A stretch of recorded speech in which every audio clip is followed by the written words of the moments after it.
Oi, seja bem-vindo ao canal Professora Nerd. Nós estamos aqui em mais um vídeo do quadro Os Dados do Mestre, falando a respeito do sistema de RPG Daimon, com as regras e teste, parte 2. Te encontro depois da vinheta.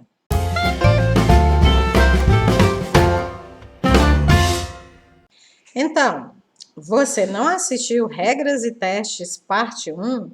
Eu deixei aqui no card um link para que você possa ir para a playlist e lá encontrar a parte 1 desse vídeo e assim saber todas as regras e testes para se realizar combates, desafios no sistema de RPG, sistema Daimon.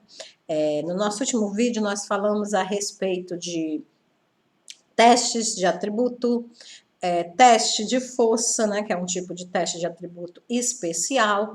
Nós falamos a respeito dos tipos de teste fácil, teste normal, teste difícil, e falamos também a respeito dos testes de resistência, quais atributos usar, quando utilizar. Nós vimos quando se utilizar um teste de atributo e quando se utilizar um teste de perícia. E hoje nós vamos dar sequência ao estudo das regras envolvendo testes, falando a respeito do teste de perícia, né? Como é que eu devo efetuar um teste de perícia, quando fazer e como fazer. Vamos comigo? Vamos lá.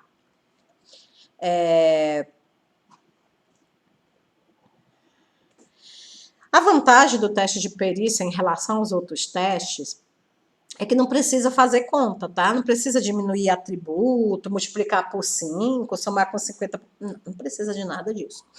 Na realidade, o teste de perícia, ele é bem simples. O valor dele é igual ao valor da sua perícia. Então, se você tem 30% em usar arma de fogo, o valor do seu teste é 30%. Se você tem 50% em medicina, o valor da sua perícia, do seu teste de perícia é 50%, tá bom? Claro que existe testes de perícia com modificadores, né? No caso dos testes de atributo, a gente viu que os modificadores, eles podem ser dobrar, caso o teste seja fácil, e dividir pela metade, caso o teste seja difícil. No teste de perícia, a gente utiliza os mesmos modificadores, tá? O mestre, ele pode julgar mais adequado utilizar subtração, somar, diminuir, tá? Mas isso aí, ele faz isso por sua conta e risco, né? Os testes indicados pelo sistema são somente teste fácil, dobra. Teste difícil, divide pela metade, tá bom? Tudo bem? Vamos aos testes de perícia versus perícia. Então, vamos imaginar um rapaz com a perícia esgrima, né? E outro com a perícia, por exemplo, bloqueio, né? Então, quem vai vencer? Existem dois personagens, dois guerreiros lutando, né? E qual deles será que vai ter êxito? O mestre vai ter que utilizar um teste da perícia esgrima do atacante contra a perícia bloqueio do defensor, né? E como é que ele vai fazer isso? Muito bem, vamos lá. A resolução é bem simples, bem simples. Você vai escolher, de novo, um dos lados como fonte ativa. Aqui nem é difícil, né? A fonte ativa é o cara que tá atacando. O outro lado que está defendendo, a fonte passiva. Então, um lado é a fonte ativa, o outro lado é a fonte passiva. Você pega a fonte ativa, tá? E você soma ela com 50% e diminui a fonte passiva. Então, vamos supor, o cara atacava 30% em esgrima, 30%, e o outro defendia 40%. 30% da esgrima, mais 50%, que é o que a gente chama de chance básica de sucesso, tá? Então, 30 mais 50% vai dar 80%. Esse é o valor da fonte ativa, 80%. Menos o valor da fonte passiva, que era 40%. Então, 80 menos 40, 40. Ele tem 40% de chance, tá bom? De obter sucesso no ataque. Então, veja que num teste só você já vai ter o ataque e a defesa. Não precisa jogar teste separadamente, tá? Então, já vai dizer se o teste foi ou não bem sucedido. Depois é só calcular os danos, né?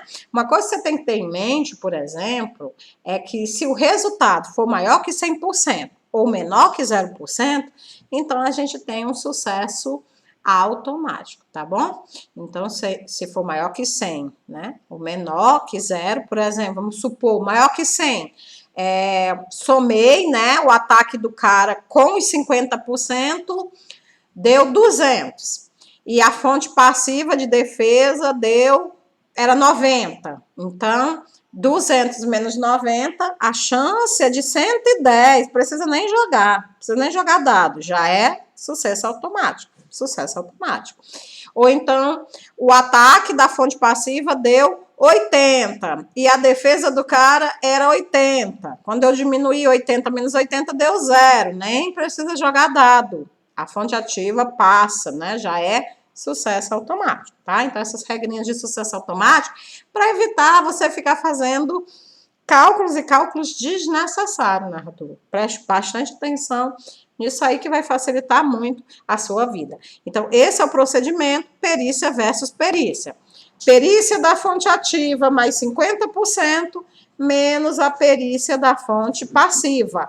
E o resultado não pode ser maior que 100 e nem menor que 0, senão é ganho de causa automático para a fonte ativa. Tá bom? Tudo bem? Vamos agora falar perícia versus atributo. Ué, dá para fazer um teste perícia versus atributo? Olha, em alguns casos, tá? Em alguns casos isso pode ocorrer, tá? Às vezes existe um treinamento, né? Existe um treinamento para aquela determinada desafio.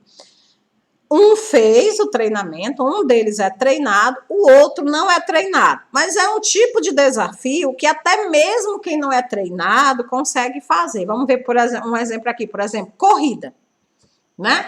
Vamos supor que seja uma aposta de corrida. Aí vamos supor que eu tenho de um lado um corredor profissional, né? Que treinou, que se preparou, né? Que tem toda, né? Ele tem perícia e tudo, né? Porque a corrida é considerada um esporte, né? Então ele tem perícias e tudo. E do outro lado você tem um cara que nunca treinou para correr, mas ele consegue correr, não consegue? Ele tem 2 pernas, tá? Então ele consegue correr. Aí como é que vai ser? Como é que vai ser? Existe a possibilidade, muito remota, mas existe de que o cara que nunca treinou consiga enfrentar o que vinha treinando já há bastante tempo, que é um milagre até ganhar, né? Como é que faz então? A gente faz da seguinte maneira: pega a perícia do cara que tem o treinamento, pega o cara que tem a perícia como fonte ativa, né? A perícia dele, mais 50%, menos o valor do atributo do cara que nunca correu. Presta muita atenção aqui. Você utiliza o valor da perícia mais 50% contra o valor de teste do atributo, valor de teste. Lembra como calcula o valor de teste? Nós vimos no vídeo passado. O valor do atributo vezes 4, tá? Então, se o atributo é 15 vezes 4, 60. Então, esse seria o valor do teste do atributo.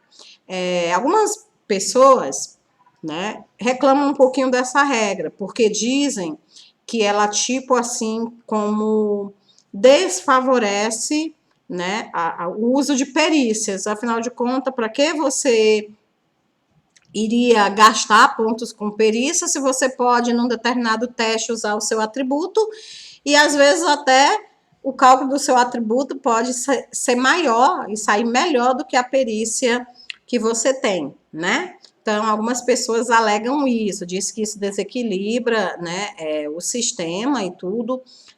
Você pode deixar aqui nos comentários a sua opinião a respeito disso, se você realmente acha que desequilibra ou que não desequilibra, e dá uma dica aí de como é que você faria na sua mesa de RPG para resolver esse pequeno probleminha.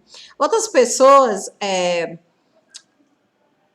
costumam utilizar no lugar do teste de atributo só o valor do atributo, né? No caso, o cara tinha atributo 15, então ele iria defender por 15. Eu já acho, nesse caso aí, as chances caem drasticamente para o defensor, né? E era quase como se ele nem sequer tivesse a mesma chance de fazer o teste, tá? Bom, meu objetivo aqui é ensinar o sistema e não entrar no mérito do julgamento, do que está certo e do que está errado, mas é interessante mostrar essas coisas para que fique a reflexão, a gente possa refletir a respeito do sistema. A gente sabe que nenhum sistema é perfeito, né? O sistema ele é uma mera emulação da realidade, portanto, não pode ser perfeito. E é sempre bom a gente estar sempre discutindo a respeito dos nossos sistemas, melhorando, ampliando, modificando. Afinal de contas, para isso existe a regra de ouro, né? Para a gente fazer as modificações que a gente achar necessário, tá ok? Coloca aí nos comentários e me diz o que você acha desse teste de perícia. Se você concorda, se você discorda, por quê? Vamos fazer uma discussão bem legal a respeito disso, tá bom? E dando sequência, continuando, nós vamos falar agora a respeito de combate. Finalmente chegou a hora de arregaçar as mangas, fechar o punho e partir para a porrada, que no RPG o que é bom é isso mesmo, né? Pancar, daria, descer o sarrafo naquele inimigo que deu trabalho a campanha todinha, que te fez perder a paciência e agora está na hora de acertar as contas com ele. Então, vamos ver como é que funcionam as regras de combate nesse sistema? Vamos lá. Primeiro, a gente precisa dividir o combate em algumas fases, tá, pessoal? E explicar cada uma delas, para que você possa entender. Primeira fase, os jogadores eles têm que anunciar as suas intenções, tá bom? Então, cada jogador vai dizer para o narrador, depois que o narrador descrever a cena de combate, né? Descrever, por exemplo, vocês estavam lá quando vários inimigos cercaram vocês e já foram logo xingando e ofendendo vocês, puxando as armas deles e vindo para cima de vocês. Pronto, está descrita a situação de combate. Primeiro passo, os jogadores anunciam as suas intenções. Eu vou correr. Eu vou sacar minha espada e partir para cima também. Eu vou puxar o meu arco e mirar na testa daquele goblin que está safado, que está se aproximando ali. Então, cada um vai descrever as suas intenções. Segundo passo, todos os jogadores vão jogar as suas iniciativas. Já já eu explico como é que é esse negócio de jogada de iniciativa. Segundo passo, todos irão jogar as suas iniciativas. A iniciativa que vai dizer em que ordem cada um vai realizar aquela ação, né, que ele tem intenção, né, aquela intenção que ele quer realizar. Terceiro passo, todos os personagens fazem os seus ataques ou ações da forma que eles descreveram nas suas intenções, né? E por último, o mestre calcula os acertos e os danos, tá? Então são 4 fases no combate, elas devem ser seguidas em ordem para poder o combate sair, né, perfeitinho, bonitinho. Vamos lá descrever cada um deles, as intenções. Como eu falei, cada um chega para o narrador e diz o que ele quer fazer. Claro que o narrador não vai poder ficar horas esperando aquele jogador desatento, aquele jogador meio sem criatividade, dizer o que ele vai fazer. É ideal que o mestre dê a ele de 10 a 20 segundos para que ele possa anunciar a sua ação. E aí, se ele demorar demais, o mestre deve assumir que ele não vai fazer nada naquela rodada, que ele vai ficar apenas observando, tá? Se for um jogador iniciante, eu sugiro ao narrador que ele tenha um pouquinho mais de tato, um pouquinho mais de paciência com o novato. Afinal de contas, o cara nunca jogou, né? Ou já jogou muitas poucas vezes. E num momento como esse, realizar pressão sobre o personagem não vai ajudar muito, tá? Então, a menos que ele seja um jogador iniciante, de 10 a 20 segundos para ele determinar o que ele vai fazer. Caso ele não determine, aí você, narrador, diga que ele não fez nada naquela rodada. Tá bom? Nesse mesmo momento, o mestre também ele vai ter que decidir o que os NPC dele irão fazer. Só que, é claro, ele não vai anunciar a decisão dele para os jogadores, porque isso iria acabar com toda a graça, né, toda a beleza da coisa. Mas à medida que cada jogador vai dizendo o que vai fazer, o narrador já vai pensando, ele vai atacar, então eu vou bloquear com esse, então eu vou fazer essa ação com esse, então eu vou fazer essa outra ação com esse, dependendo de quantos NPCs ele tenha em cena, ele já deve ir posicionando, né, cada um dos seus personagens, dos seus NPCs, em posições estratégicas para que o combate ocorra de forma mais bela e sincrônica possível, de a forma mais elegante possível. Uma regra opcional, também conhecida como ação condicionada, né? Ela diz que o jogador ele pode condicionar sua ação a alguma situação do combate. É tipo assim, se ele atacar a minha amiguinha aqui baixinha, aí eu ataco ele. Se ele tentar pegar a arma que está caída ali no chão, então eu ataco ele. Isso significa, o que você está querendo dizer para o narrador, é que se nenhum NPC fizer aquela ação condicional que você falou, você abre mão do seu ataque naquele turno. Você só vai atacar se aquela ação, se aquela condição acontecer, tá bom? Então, cuidado quando você escolher pela ação condicionada, tá? Porque depois de escolhidas as intenções, é uma regra clássica do RPG, que depois que você disser o que você vai fazer, o narrador não é obrigado a aceitar que você mude de ideia. Na maioria das vezes, a maioria dos narradores odeiam ter que fazer isso, tá? Então, pense bem no que você vai fazer, porque cerca de 90% dos narradores não irão permitir que você volte atrás e mude a sua intenção, tá? Então, cuidado. Esse momento é muito importante. Iniciativa. Pronto, cada um disse o que vai fazer. E agora quem determina quem faz primeiro? E se a tua ação ela interfere na ação de um dos teus colegas? Se ela vai prejudicar ou auxiliar um dos teus colegas? Quem é que determina quem vai jogar primeiro, né? Então, seria muita responsabilidade para o narrador. Por quê? Porque aí todos os outros iriam cair de pau em cima do narrador. Você deixou ele atacar primeiro, eu fiquei prejudicado. O meu personagem só morreu porque você não me deixou atacar primeiro. Isso só levaram a nossa refém embora porque você não permitiu que eu fizesse isso. Então, seria uma dor de cabeça muito grande para o narrador se não existisse uma regra que determinasse a iniciativa.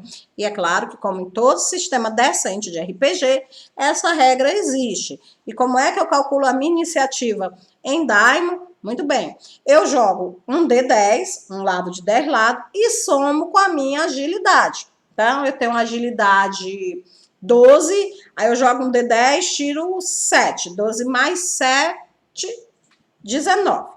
Então, se esse valor for o mais alto, eu ataco primeiro. Aí vamos supor que tinha 4 pessoas na cena. Eu tirei 19, um tirou 20, outro tirou 18, outro tirou 15. Então, o que tirou 20 é o primeiro, eu sou o segundo, e assim sucessivamente. É sempre na ordem, né? Decrescente, do maior para o menor. Tá? Outra coisa que a gente tem que levar em consideração, gente, na hora de calcular a iniciativa, são os bônus ou penalidades. Algumas armas, elas dão bônus, né? Isso faz com que você ataque primeiro, né? Outras armas, elas dão penalidade, tá? Então, entre sacar uma arma e sacar uma espada, por exemplo, né? A arma seria mais rápida, ela te daria bônus. Já a espada, ela te daria penalidade, porque ela é mais lenta. Você tem que ver, normalmente nos livros, no capítulo sobre equipamento, fala quais os bônus e quais penalidades que cada arma tem. Armaduras, né, também elas costumam dar penalidade, né, no efeito da agilidade. Então, você precisa ver se vale a pena utilizar aquela arma, se vale a pena utilizar aquela proteção. Porque se a penalidade for muito grande, você vai ser sempre o último a atacar, você vai ser lento, né? E muitas vezes, o fato de você ser o primeiro ou o segundo a atacar pode ser a diferença entre a vida e a morte. Principalmente se você estiver narrando num cenário de terror, né? Então, é muito importante que você tenha uma boa iniciativa. Então, tome cuidado. E você, narrador, adicione os bônus e as penalidades. Vamos supor que o cara está usando uma armadura que dá uma penalidade de -4. E aí ele tinha habilidade 10, jogou o dado, deu 5, 15, 15 menos 4. 15 menos 4, 11. Esse vai ser o valor da iniciativa dele. Então, bônus a gente soma, penalidade a gente subtrai, tá bom? Então, é assim que a gente calcula as iniciativas. Mas, professora, e se a minha iniciativa empatar com a iniciativa de outra pessoa? Aí duas coisas podem acontecer, tá? Duas coisas podem acontecer e quem vai decidir o que vai acontecer é o próprio narrador. Primeiro, o narrador pode pedir para vocês jogarem de novo um D10 para fazer o desempate, só entre vocês dois, né? Vocês vão desempatar, tá bom? Ou o narrador pode dizer que vocês dois atacaram simultaneamente, que a ação de vocês ocorreu ao mesmo tempo. E ele pode decidir isso até levando em consideração os benefícios para a ação. Ele pode parar e pensar, será que é mais benéfico que eles ataquem juntos para o desenrolar dessa cena? Ou será que não tem benefício nenhum? Se não tem benefício nenhum, o ataque simultâneo, desempata lá, né, para poder facilitar, porque normalmente ataques simultâneos, eles são bem complexos de serem narrados, tá bom? Então é assim que a gente calcula a iniciativa, acho que não tem mais nada, nenhuma dúvida a respeito disso. Ataques ou ações. Então, todos os personagens fazem seus ataques ou ações, utilizam suas magias, né, de acordo com a da iniciativa, tá? Então, o primeiro, depois o segundo, depois o terceiro, e assim sucessivamente. Aí, por último, a gente vai calcular os acertos, né? Joga lá os testes de perícia, né? Se tiver teste de perícia versus atributo, joga todos os testes que ocorreram, né?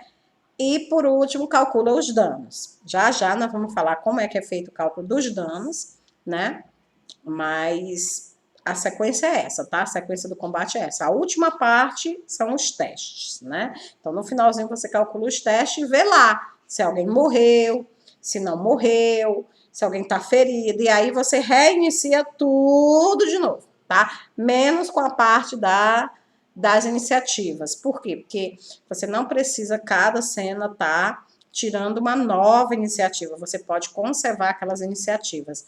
A menos, é claro, que o narrador queira, né? Aí o narrador querendo, aí é com eles é com ele e a mesa. Se ele quer e a mesa aceita, que o casamento está perfeito, que eles sejam todos muito felizes. Tá bom, pessoal? Então é assim que a gente combate o sistema DAI. E o que é que eu posso fazer em uma rodada? Uma rodada ou turno é aqueles 10 segundozinhos que você vai levar para dizer o que o seu personagem vai fazer, tá bom? Então, uma rodada ou turno é o seu momento de ação, é aquele momento que você vai decidir, eu quero fazer isso, não, eu vou fazer aquilo. Algumas coisas dá para você fazer em um turno. Outras coisas que são mais difíceis, mais complexas, você vai precisar de mais do que um turno para poder fazer. Vamos ver, por exemplo, recuperar a arma e atacar o inimigo. Você não pode fazer as duas coisas no mesmo turno. Você vai levar um turno para recuperar a arma e outro para fazer o ataque, tá bom? Então, é necessário que você tenha mais ou menos uma ideia do que você pode ou não fazer em uma rodada, em um turno. Alguns exemplos aqui que eu coloquei do que você poderia fazer em uma rodada são abrir uma porta, um alçapão ou uma janela, tá? Fazer um ataque, né? Ou mais de acordo com as perícias e manobras de combate, né? Você pode fazer um ataque. Você pode beber uma poção ou elixir. Não, esse turno eu não vou atacar, eu fui muito ferido, então eu vou gastar o turno para beber a minha poção. Você pode. Conversar com alguém. Não quero atacar, vou gastar meu turno para conversar. Beleza. Fazer uma magia espontânea. Isso porque em Daimon existem as magias espontâneas e existem as magias, né, ritualísticas mais complexas. Mas se essa magia for espontânea, você pode utilizar ela fazer ela em uma rodada, fazer um ritual ou parte dele. Alguns rituais são bem simples, quase espontâneos, só não são considerados espontâneos porque no ritual você precisa ter os ingredientes para poder fazer a magia. E a magia espontânea é apenas canalização dos seus pontos de magia, né? Canalização do elemento que você controla. Você não precisa de ter ingredientes para magia espontânea. Para qualquer ritual, sim. Então, se for um ritual bem simples e você tiver os ingredientes, você pode fazer ele em um turno. Se for um ritual mais complexo, você pode fazer uma parte do ritual e deixar o restante para terminar no segundo, no terceiro turno, dependendo do nível de dificuldade, né? Do ritual. Alguns rituais, gente, levam horas, né? Horas para serem preparados, né? E aí, nesse caso, vai ter que levar vários turnos, né? Para poder acontecer. Você também pode usar pontos de fé para realizar milagres. A gente sabe que os pontos de fé, eles são um tipo de vantagem, né? Que alguns jogadores, eles possuem, alguns personagens possuem, que permite eles lutarem contra criaturas sobrenaturais. É o poder da fé que eles têm numa divindade, né? Numa religião, tá? Então, esses pontos de fé eles são utilizados para obter pequenos milagres e você pode utilizá-los em uma sessão apenas, uma rodada apenas, um turno apenas, você pode ativar o seu ponto de fé e realizar um milagre, tá? Então, pessoal, isso aqui são apenas alguns exemplos. Muitas outras coisas, né, podem ser feitas durante uma rodada, como, por exemplo, correr, recuperar uma arma, entregar um bilhete para alguém, tá? Várias outras coisas podem ser feitas em uma rodada. Mas, assim, quando você tiver dúvida se aquela atividade ela pode ou não ser feita em uma rodada, pergunte ao seu narrador e aí ele vai dizer, né, se será necessário ou não mais do que uma rodada para que aquilo seja realizado, tá bom? Bom, então é isso aí. E por falar em rapidez, no nosso próximo encontro nós iremos falar a respeito de velocidade, tá certo? Como determinar a velocidade de um personagem no sistema Daimon, entre outras coisas. Então, não perca o nosso próximo vídeo. Se você não é inscrito, se inscreva, ative o sininho para você poder receber. Se já é inscrito, confere se o sininho está ativado para você não perder a continuação dos vídeos de regras, né, e testes no sistema Daimon, que vai ser muito interessante. No mais, é isso mesmo. Curte, compartilha, coloca teus comentários aí embaixo, diz o que você achou, o que você não achou, o que você concorda, o que você discorda. Se eu falei alguma coisa que não devia, coloca aí embaixo, quero saber a sua opinião. No mais, muito obrigada pelo carinho, fica com Deus e até o nosso próximo encontro. Tchau!